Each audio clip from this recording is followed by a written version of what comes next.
Welcome sa Panlasang Pinoy! Magluluto tayo ng pepper-crusted filet mignon steak. Ito yung mga ingredients na gagamitin natin.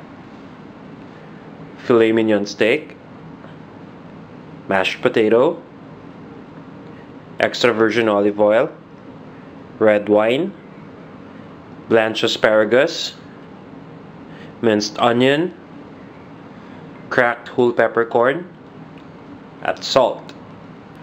Umpisahan na natin. First up, magsisprinkle lang tayo ng salt sa both sides nitong filet mignon.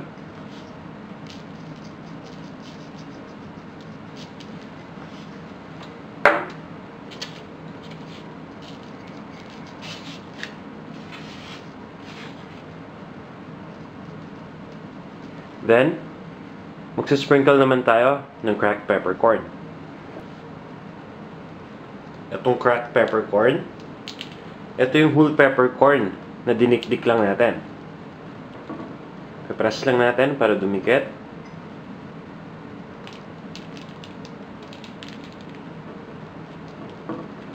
Then, yung isang side naman yung lalagyan.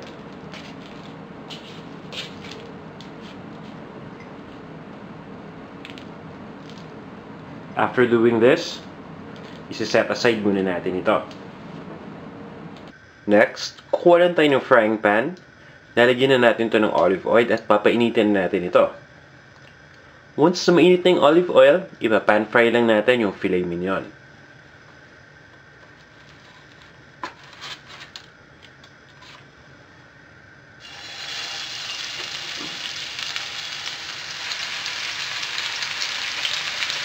Kailangan nating ma-pan fry lahat ng size ng filet mignon.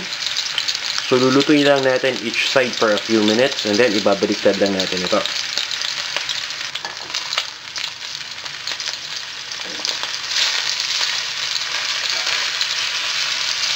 And since medyo makapal itong filet mignon natin, pati yung sides kailangan din natin ma-pan fry para matrap natin yung juice sa loob.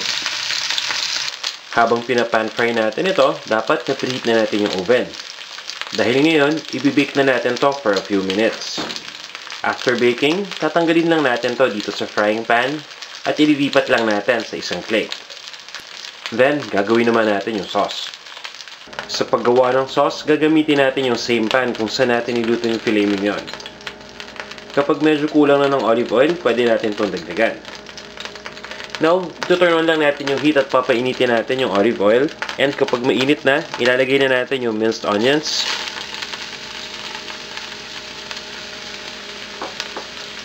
At hahaluin lang natin ito.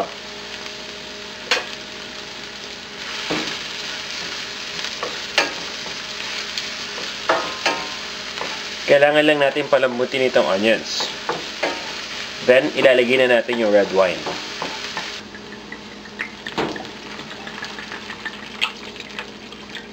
After nating malagay yung red wine, papabayaan lang natin itong kumulo. And then, isi-simmer lang natin to hanggang sa mag-reduce na. Once na nag-reduce na yung sauce, kukunin natin yung steak and then ilalagay lang natin dito sa sauce.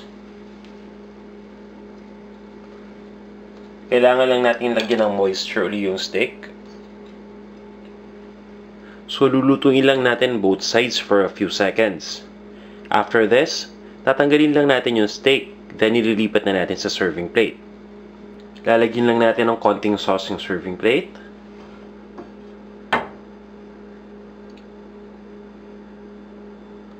Then, ilalagay na natin yung steak.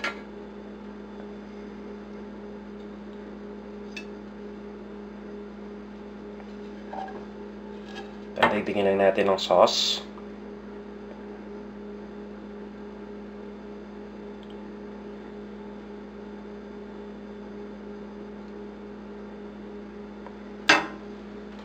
After this, pwede na natin itong iserve. Para sa exact measurements, mga ingredients, at iba pang mga recipes na tiyak na magugustuhan ninyo, bumisita lang kayo sa panlasangpinoy.com. Ito na ang ating pepper-crusted filet mignon steak.